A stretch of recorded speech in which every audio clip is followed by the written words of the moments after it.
G'day jabronis, it is the Verd, and well, you guys did your 30 retweets, so we're gonna have this going on, but I don't know how much of a rant this is gonna be because I've decided after thinking about it for a bit, I'm not as heated as I was before. Like, I've taken a step back, kind of looked at things in the big spectrum, and I think what we're gonna have more here is just a good, healthy discussion, and one guy that I've asked to join me who I think, will give us the best and healthiest discussion in this issue is AsterJ, so welcome, Aster.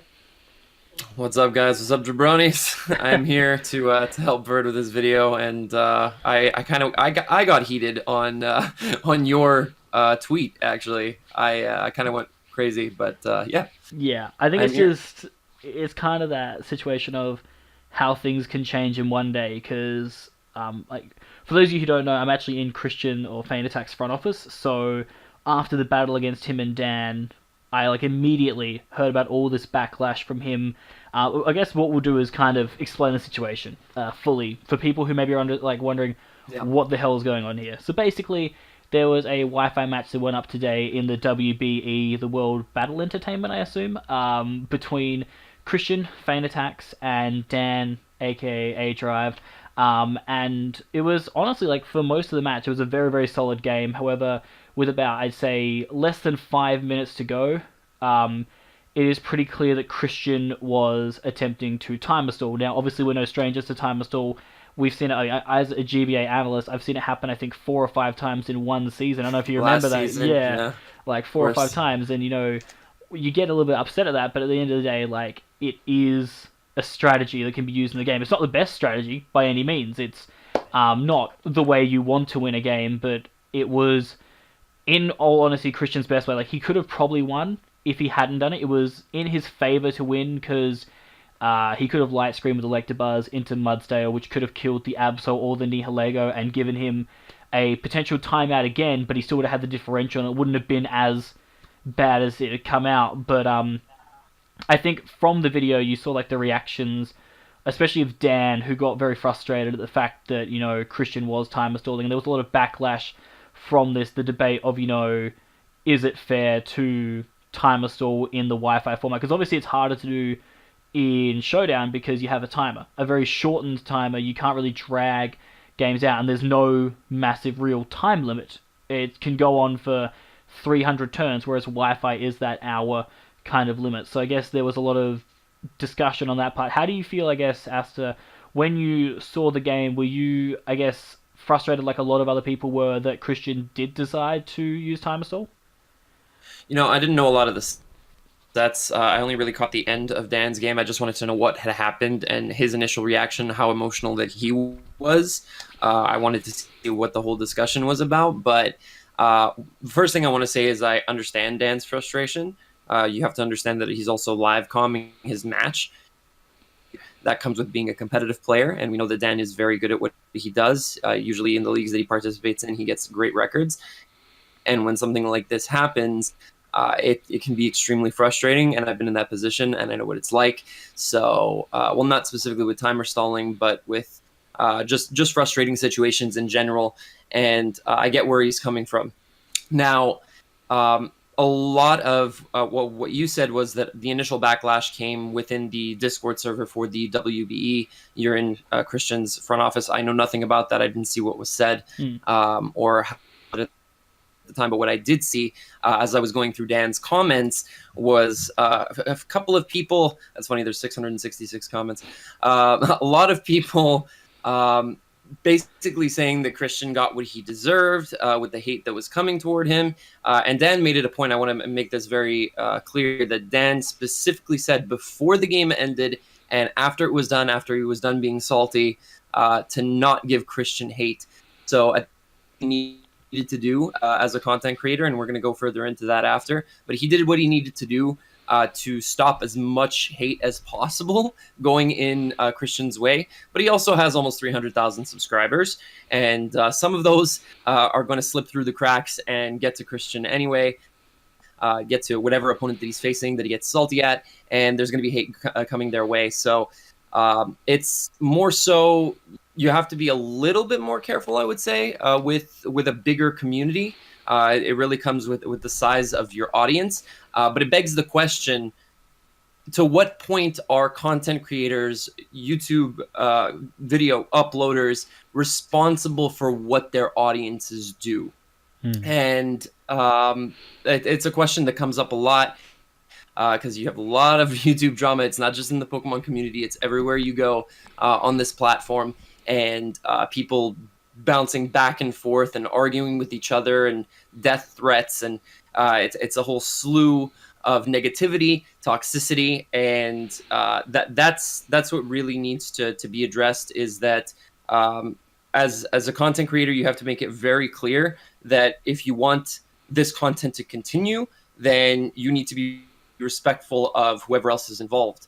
And that's a message that I think has not come across clearly, and especially with timer stalls, because we've seen it multiple times before in the past. Like you said, with the GBA last season, it comes up over and over and over again, and it's a hot topic. It's something that's often debated, and it's often something that gets people riled up and toxic. So, yeah, that's my point on that issue. Yeah, for sure. Like, I mean, at the end of the day, guys, we're not going to have like. Initially, I said I was going to do a rant video.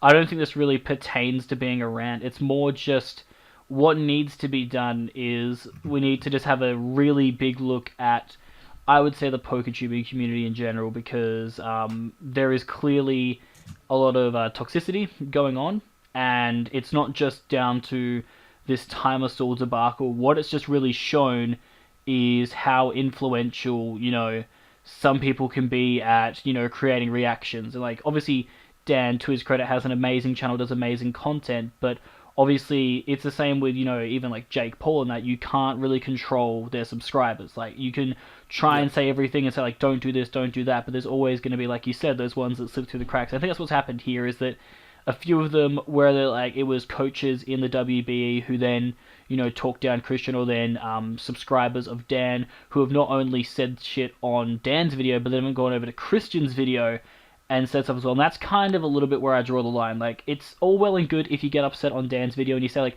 sucks that happened, but you'll get him next time, that kind of thing. But going over to the other person's channel and saying, like, you're scum, you're bad, like, that was a terrible strategy, all that stuff, that's where I kind of draw the line and say, well, hey, now, like, you don't need to do that. If you have a problem with what they do, air your grievances over on the channel of the person you like, but at the end of the day, it needs to have like a positive message at the end. Like, sure, if you feel like Christian didn't deserve to win, that's your opinion. You're entitled to your opinion, but you don't need to air your opinion over on his channel if you are not an actual loyal subscriber and you actually enjoy his content. That's a bit like too far, and we see it a lot in draft. I think one of the more recent ones that happened, I don't know if you remember it too well, but I think it was when Geo won a game through Timer Stall, and he got grilled for it quite badly when it initially happened, because this was at the time when, Timer Stall only happened once in a blue moon, or when Cooper was playing. So I think that that was meant as a joke, by the way. We love Cooper. He is the king of Yeah. he is the king of Timer Stall, but he's the goat. But when it happened to Geo, like, he did this massive post in the GBA chat talking about, how upset he was by it, and how, to him it is still a legitimate strategy in draft format. And even Cooper recently posted on Twitter about it, saying that, in a lot of sports games, timer stall is actually a thing. So I think what it came down to was the kind of division of the crux of the issue and how it became toxic was people were sitting on the fence between Christian and this side of, it's, a legitimate tactic that you can do. He was just trying to do what was best to win, because he realistically had, if he had played the game out with the mud style that he had in the game, he had maybe like a 66.6% chance to win with rest talk. If he got the right move, he may have got rest though and lost. So there is that. There is a potential for that there. But at the same time, like, if you are Christian in that situation and you know that you can win the game through timer stall, like, would you win it? And then you got Dan's side of things where, sure, like, he can understand that Christian wanted to win, but his thought process was, this is meant to be a fun league. This isn't like your GBAs, your UCLs, your NPLs, anything like that. It was just meant to be a fun league with YouTubers trying to be more entertaining and everything. And so he felt that maybe it wasn't, the match wasn't dealt with in a, quote, entertaining fashion. So that's kind of where people sit on the fence is, Was it right for Christian to time stall? Was Dan hard done by the time stall? And I mean, honestly, for me, I was honestly initially on Christian's side because for me as a battler, um, at the end of the day, you want to win. Like it doesn't matter if you're in a fun league or Yeah. a serious league. The aim of a game, most like 9 times out of 10, especially with Pokemon, is to win the game. Like sure, if you're having like a free for all or something, you're having a bit of fun, having a joke, that's great, or a playthrough and that. But this was a Wi-Fi battle. Like it is designed, unless it's like some bullshit metronome crap. It is designed to be competitive, and Dan is a very competitive player. Like we have seen that for years, that he is an incredibly competitive player, and he's going to bring his all. So I like the thing with this battle too. The reason why I was amazed that he got so mad at times, I think the reason he got so mad though was that this was an incredible match. Like Christian brought his freaking A Yeah. game to Dan, like brought it right to him, was in control for a lot of the game. I think it was so frustrating for Dan because it was one of the best battles he's had in quite a while, and I think he was just more upset at the way that it ended more than the actual Hmm. result itself. So I guess that's where people have that issue of, if Dan had lost just clean without timer stall, would he have been as mad as losing the timer stall? And that's kind of the And elephant in the I'm sure room. he wouldn't have been. Yeah, that's And the I'm sure elephant. he wouldn't have been. That is the exact elephant in the room in this situation. But I guess the issue is that a lot of fans seeing this, you have your kind of on the fence people because you and I, like, we are quite learned competitive battlers, so we can understand Yeah. timer stall. We understand it. It is a fact of life. It is a part of the game. It can be done. It's not really meant to be done. Like, it's not like if you can win without it, go for it. But if it is your only option, then sure, if you want to win, you do it. And we get angry about it for a little bit, we move on. And that's the thing, like this issue with Dan and Christian, like by the time we get to the next matches next week, it'll be water under the bridge, I'm sure. But the aftermath is the stuff I want to talk about because it's not just between Dan and Christian that this stuff has like spread out. Like obviously, you yourself, like I think the thing I want to talk about more with this rant and this discussion is negative reactions after battles because obviously like the one I want to bring up, I know this is a bit more close to you, but one I definitely want to bring up, I want to hear your side of things, is your most recent battle in the GBA D League against Hmm. Daniki and the Rosa Radenborg, Yeah. and how obviously Dan made the misplay in the late game, and that was able to give you the win, and a lot of people had very mixed comments about this. How did you deal with this negativity? I got a comment on my video that said, like, straight up, 99% sure he let you win.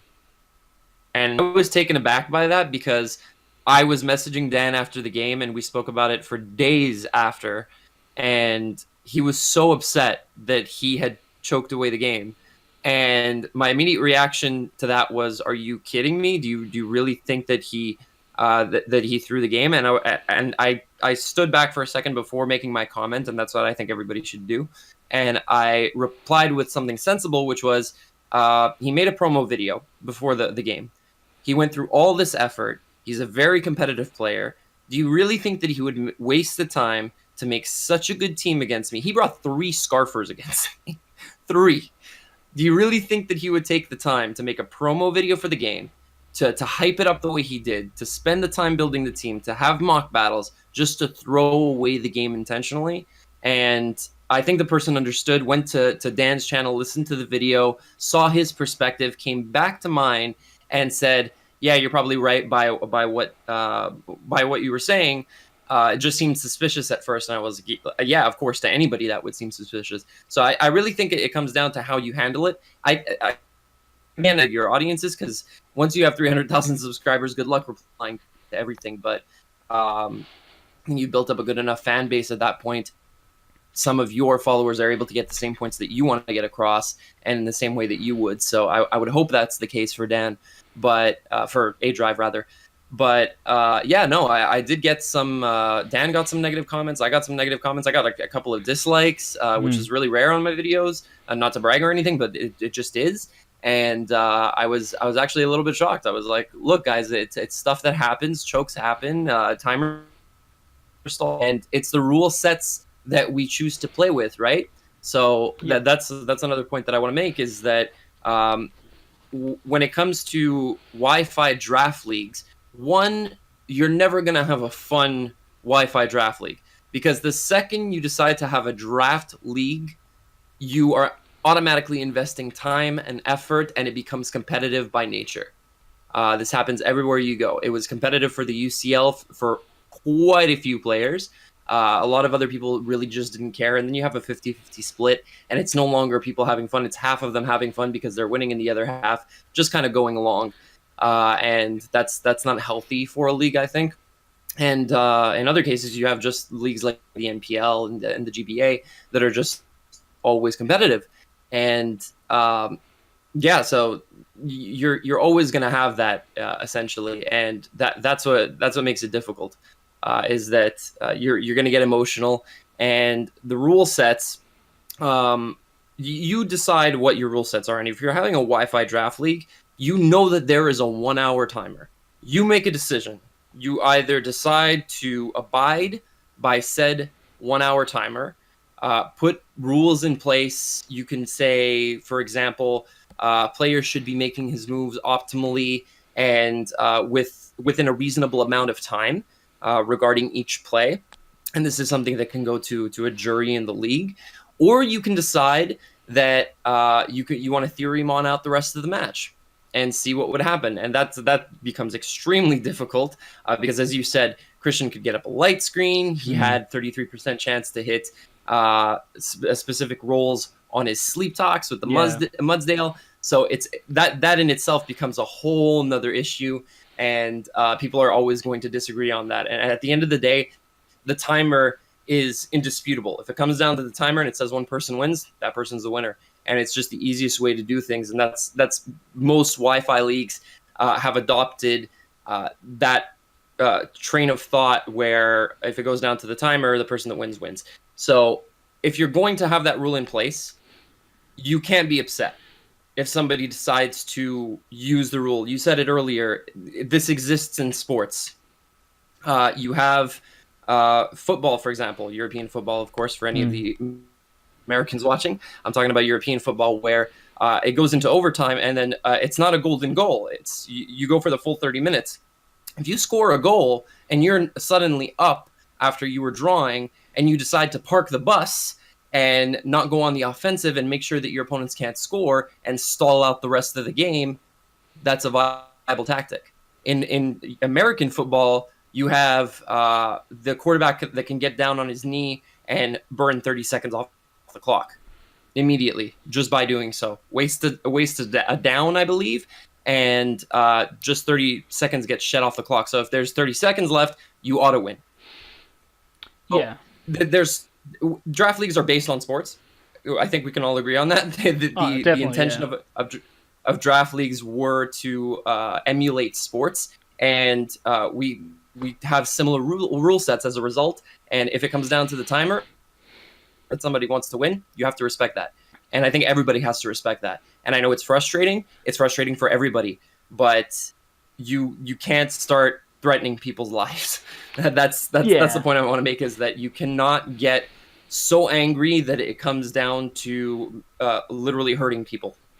No, definitely. I think the big thing too is I remember looking back, and I believe it was John Pokeman against, I want to say it was Geo, when they did one of their timer stall games. And the thing was that the timer stall happened with about 10 minutes of game time left, I would say. Yeah.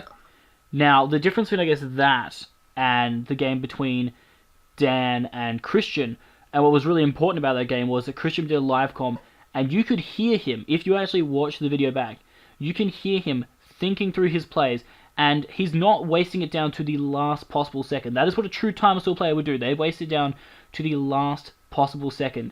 He's thinking about what he needs to do, because realistically, there's a lot of 50-50s in that game against Dan. Like, both of them made a lot of aggressive plays, a lot of big moves, and against a guy the caliber of Dan, you have to think your plays through.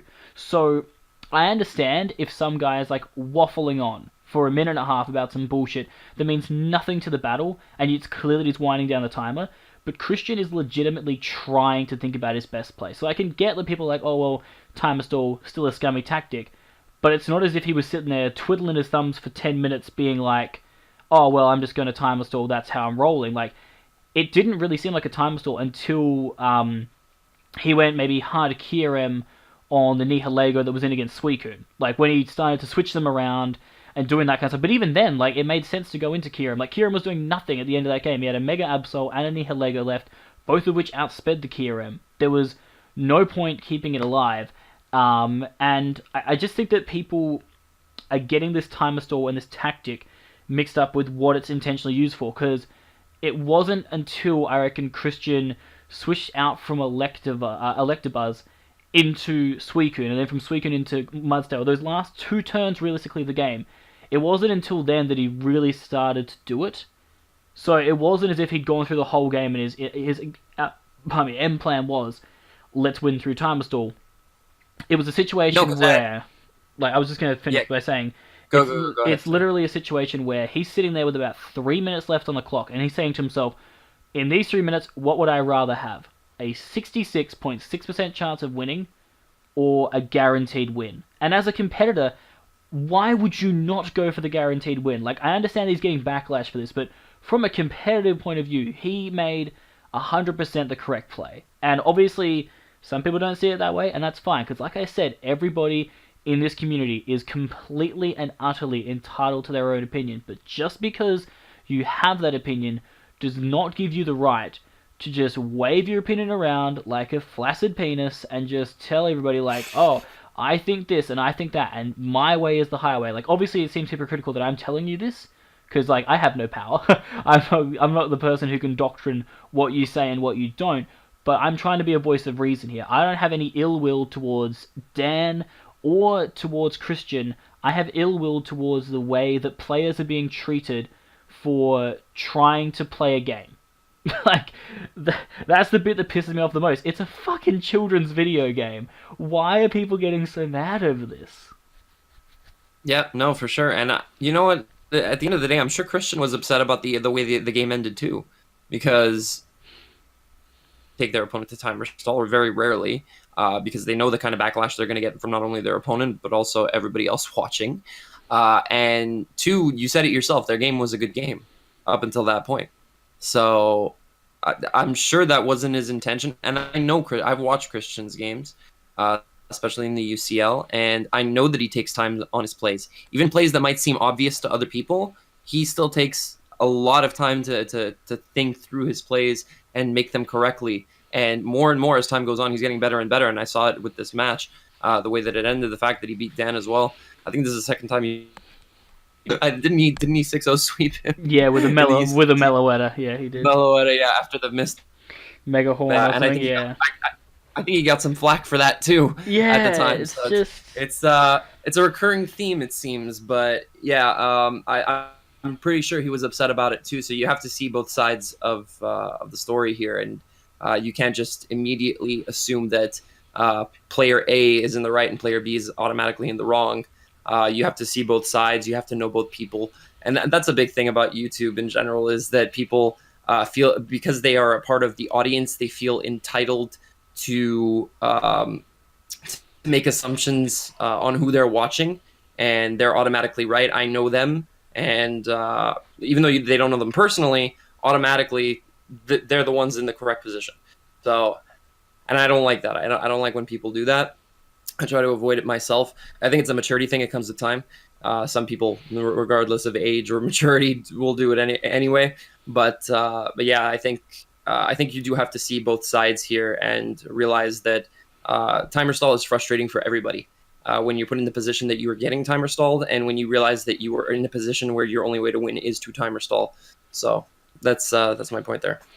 I guess like the main thing then to really discuss from all this, now that we've kind of got all the timer stall stuff out of the way, I think what I just want to really focus on here is, I guess this may come down to a psychological thing or a visceral thing or whatever it is, but for the life of me, obviously I reacted, but I reacted after seeing what everybody else had said, what had been said to Christian, like all this stuff, but I never really understand why people feel they need to go out of their way to attack others.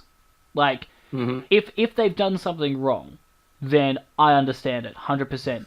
But obviously, as we discussed, like, it's in the rule set. He can do this, so therefore, he hasn't done anything wrong. Realistically, he's done something smart, and they're more just mad because he's trying to, I suppose, not really cheat the system, but kind of break the system, I suppose. Abuse it. Yeah, abuse the system, but in a fair way. Like, he's not breaking the rules, he hasn't done anything wrong. Sure, it wasn't the best way to win, but I just don't understand why people have to go out and attack this guy when realistically, and I guess also the thing is, a few people are like attacking AJ. Like, I know a few people, pardon my French, they've called him a cunt on Twitter and everything. They've been, I'm happy to say cunt, but my fan base, all these Australians, you never know. So that's the thing. Like, people have been out there doing abusive things to both ends, and I don't understand really why. Like, neither of these guys have realistically done anything wrong. They've played a game. It was an amazing game. It's got really close at the end, and it's ended in a dubious way, sure. But why does that mean that you have to, go out there and say, like, fuck you, Christian, like, you're so bad at this game? Why does that make you then want to react by saying, nah, Dan's shit, fuck him? Like, why does that compel you as a person to want to have to retaliate to that? Because, I mean, when I retaliated to, like, all these comments that, I was initially frustrated, not really at Dan. Like, it may have seemed like I was mad at Dan at first, but it wasn't really at him. It was more at his fan base and his initial reaction. I think he was just really upset because it was such a good battle, and he'd lost it in such a shit way, and so he was really upset. But at the same time, like, the way that I heard that he was talking to Christian, and how others, I'm not gonna name names because I'm like, I already named enough names. I'm not digging a fucking trench here. But like, a lot of the ways they were treated, it's like there's no need for that. Sure, it wasn't the best way, but then, like, Dan's going out in his own league trying to completely abolish Timer Store, and it's like, you've created a Wi-Fi league. Like, there is potential for Timer Store. You can't just create a league where that rule is allowed, and then the moment the rule is actually, done, Enforced. Suddenly it's like, oh no, we're going to ban it now. That's just, I don't know. Like, I have issues with that, but I guess what I'm going to ask you, Aster, is more, how do you feel about these people who, like, I don't know if you do it for any, like, channels that you really like, when maybe you see something happen. Do you ever find yourself maybe going out of your way to tell somebody they're wrong in a certain situation?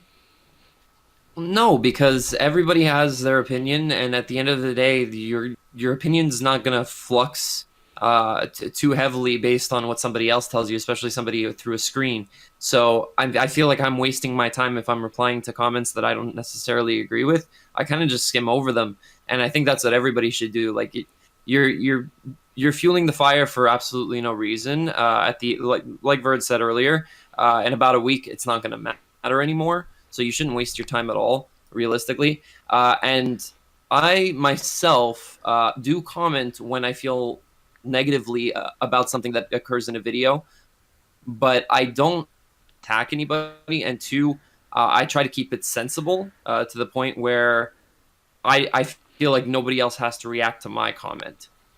Like, I'll try to keep it as sane as possible. So yeah, I think that's how most people should go about it. Like, your comments are more likely to be heard and to be replied to if they're not extremist in one direction or another. If they're more neutral, then you'll get more positive reactions. And then I think that goes for anything in life. The more neutral that you are, the better you are to be viewed. So.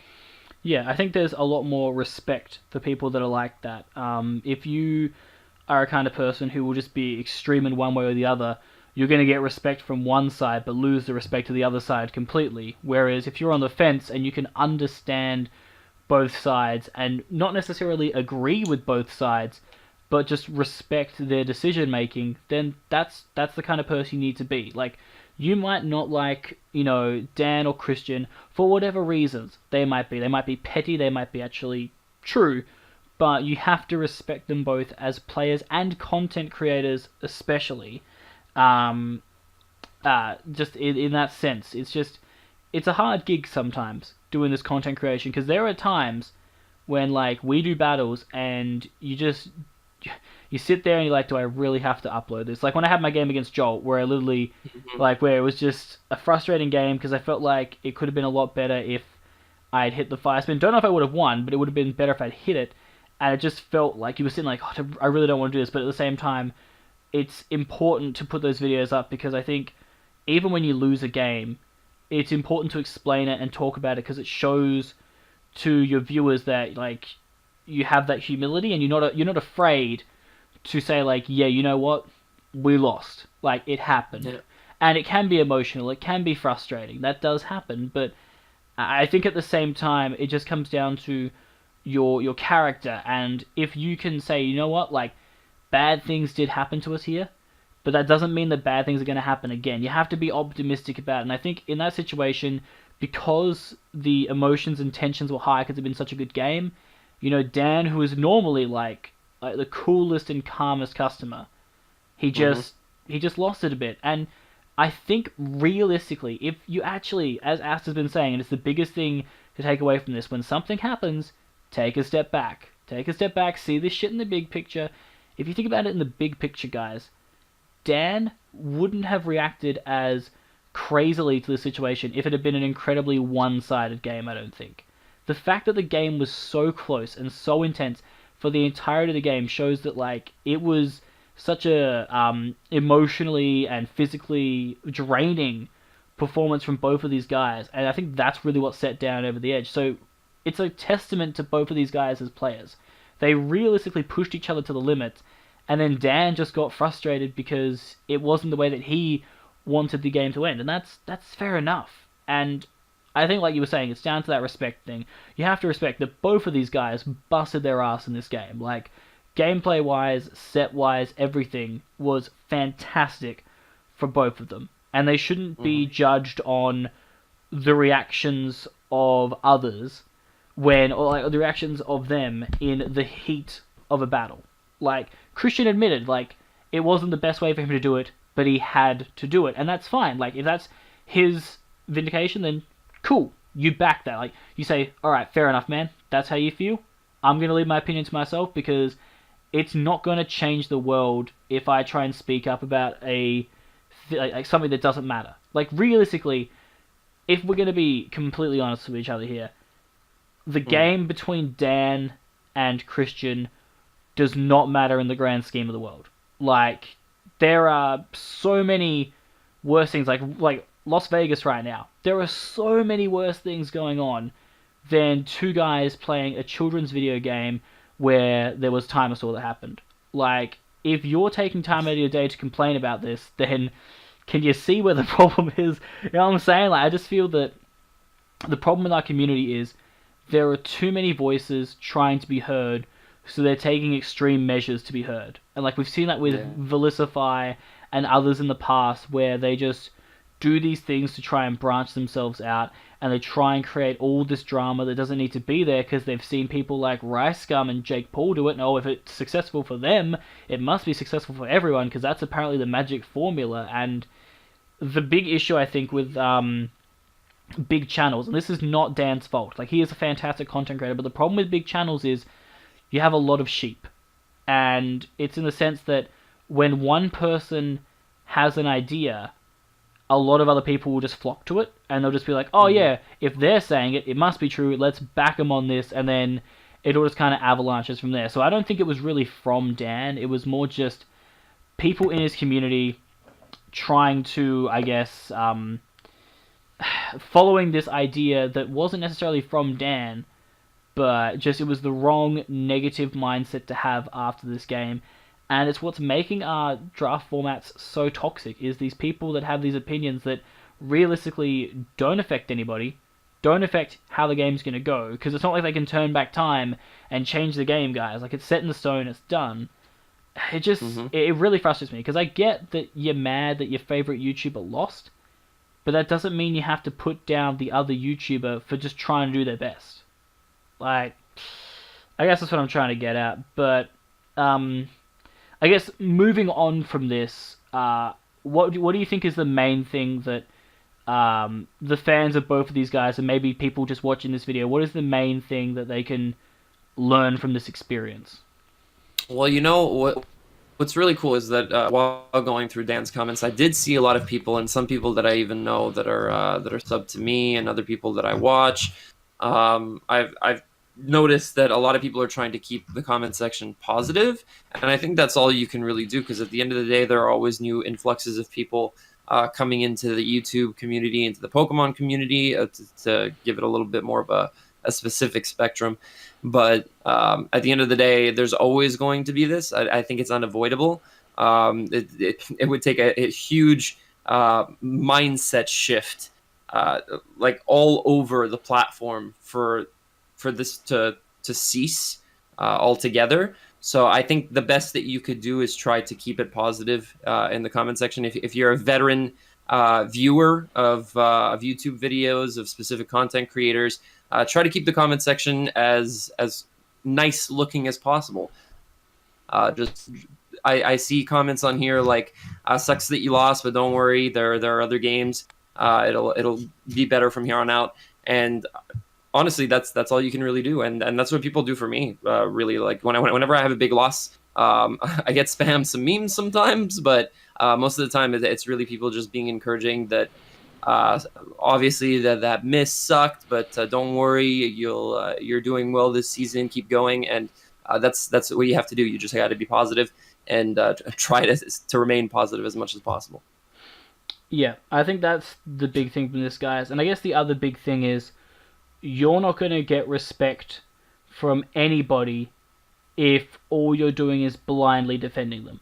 Like, I don't think Dan is going to respect his subscribers for going after Christian subscribers or other people who are trying to make, like, things at his behest. At the end of the day, Dan is his own man. Like, he apologized for how he acted. He did the right thing. And we can all respect him for that.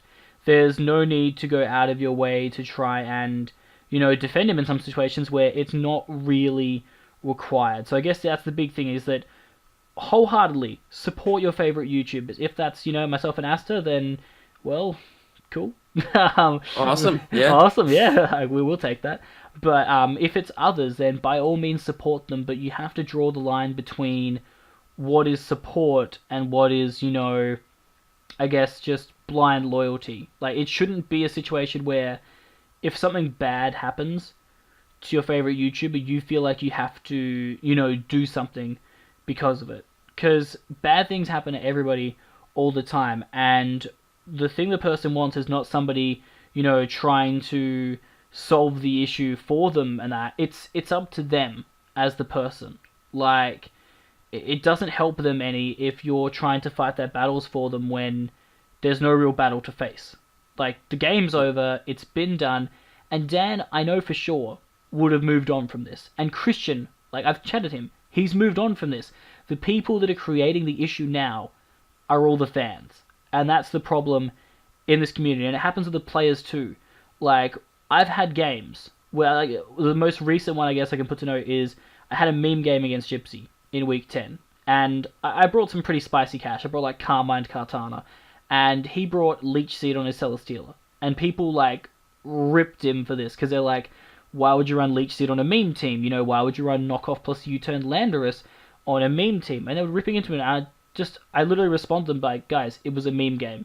Like, the whole point of this game was not to care. Like, I didn't care that I got 6-0'd. It didn't bother me in the slightest. I just brought a team that I thought would be fun, and I went into it with a fun mindset. It didn't care if I won, didn't care if I lost. I was just trying to have fun with my competitor and my friend, Gypsy. And people, were commenting on his video, like, giving him all this hate, talking like, you didn't bring memes, what kind of meme game was this? You gotta remember that Gypsy is probably one of the most competitive battlers I know. And, Oh, like, yeah. like, you and I, memes come quite easily, because, like, we try and think of those out-of-the-box sets, whereas Gypsy, he is just so methodical and calculated that for him, like, meme sets do not come as easily. And to his credit, he really tried. Like, he brought Natural Gift Bug Suicune, he brought, like, Round Metal Sound Celesteal, like, he brought some really good cash, and it's just a shame that a couple of sets suddenly made people have to comment, and I was sitting there, and I thought about it, I was like, these are so unnecessary. Like, Gypsy and I have moved on from this meme game, we're already focusing on playoffs. Which the battle should be up now, hopefully. If my computer's sorted itself out, my playoff game should be up, fingers crossed. But it's just that thing of too many people dwelling on issues in the past that realistically both of the people that it's revolved around have resolved those issues. And I think that's just what's happening here with the AgerI Feign attacks thing. They were heated at the time. There was a lot of issues at the time, but I think realistically the biggest problem is how the fans and the community react to certain events that happen, and whether it's a negative or positive reaction. And it is really influential on how we as content creators do things, because it can be pretty detrimental if you're just chilling there having a good time and some random person you've never heard of, who is apparently a fan of somebody who you just played, goes onto your channel and gives you shit, and you're there like, what did I do to deserve that? Like, what have I done to deserve this? And you have to admit, it's just a game. I can't. That's more the rant. Is that we are literally playing a children's video game for fun. Like, we obviously all have real lives that we are trying to live, and we're trying to play this game for fun. Sometimes bad things happen, like you get hacks for you, hacks against you, you might time install somebody, some other day Christian might get time installed. You don't know what's going to happen. So, realistically, I guess, at the end of the day, I think that the best advice I can just give is, as Aster said it probably perfectly in this entire thing, if something happens, just take a step back. Look at it from the big picture. Don't just look at it from one side. Look at it from both sides and say, okay, that's fine. We accept this, we move on. Because if things like this keep happening, it's issues like this that I think are slowly deteriorating draft format, because if there's petty little issues like this that are causing such uproar in our community, there are so many worse things that could happen that could just end a lot of leagues and whatnot.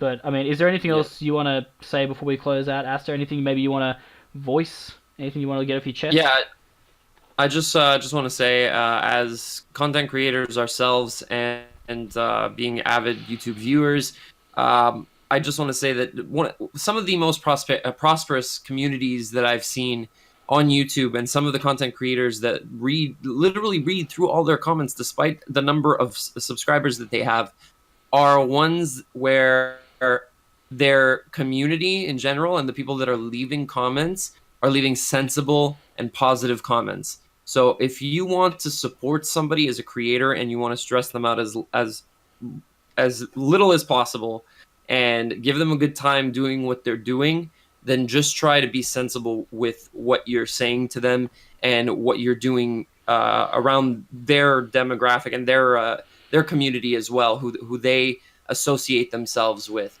In this case, of course, AgerI and Christian. So be careful with what you say to who, and just like Red said, like I've been saying, take a step back before you say anything. Your tongue turns in your mouth 7 times before you say what you got to say, and you got even more time because you're using a keyboard. So just be careful with what you're going to say, because it can really influence on whether a content creator prospers or falls. And that's a big thing for us. We all want to do well. We all want to succeed on this platform, whether it be the smaller ones like Vert and myself, or bigger channels like Dan, or even the biggest channels like the Sidemen or Philip DeFranco. You got all of these huge content creators that have all thrived on positive communities, and we all want to succeed. So if you're going to be leaving a comment, think about what you're writing. Yeah, for sure. And with this discussion, I guess we also fully are happy with discussions in the comment section, but obviously, like you said, just make them sensible. And realistically, I guess I want to know from all this, did you guys watching this find this helpful? Did you feel that you understood the situation better? Do you feel that you can deal with future situations like this better? Because realistically, these potential podcasts and stuff that I bring out, they're going to be more designed in this way. It's talking about potentially issues and things in the Pokemon community, and talking about how we can maybe make things better, or how you can see it from a different perspective, from the battler, or maybe looking at analysts and whatnot. All these perspectives, because realistically, I don't want us to just be another podcast where we just chat for hours about nonsense. It's more I want it to be about certain issues that you want to know about, that you want discussed. If there's any other things, especially like from draft players, analysts, just avid fans, if there are certain things that you'd like to know about that you want discussed, let us know in the comments, because not only will I get Aster back on, I'll get other people on, anybody who is wanting to have a discussion about this, because I know there's a lot of people that do want to chat about these issues, because it's not just this one. There's so many. Like Aster would know. Like we have so much bullshit going on in this, Oh yeah. in this stuff, and it's there's a lot to discuss. But it really just comes down to what you guys, as followers of the channel and everything. Followers of the channel. Wow. Okay. Subscribers of the channel. Would like to hear. But all I want to say is thank you for joining me for this, Aster. I really do appreciate having you here, giving your opinion on these issues as well. It was a pleasure to be here. Thank you for having me on, Verd, and I'll be glad to return anytime you want me on. Aster's link will obviously be in the description. Fantastic guy. I did play him this season in the NPL. I feel so bad about that game still. That was a rough one. That was, yeah. What, hours? Yeah, that was rough, man. That was the one where Empoleon flinched your P2 twice. Oh yeah, and then I sacked my Torn when it could have won in the end game. Yeah, I made a wild play, but I only did that because I kind of explained in the game, but it was like I think Kartana, if I did the sub SD with Salak, could have potentially cleaned, but it was very. Oh, for sure. It was a very close game. You brought an amazing Morwell set, but enough of us sucking each other's dicks. We've got to finish this recording before it runs over like God knows how long. But like I said, Aster's link in the description. Hope you've enjoyed this. Let us know in the comments if there's anything else you'd like us to discuss and how you feel this discussion slash podcast slash rant slash whatever you want to call this went. But I think we're going to end it off there. So this is Verd and Aster, and we're out this bitch.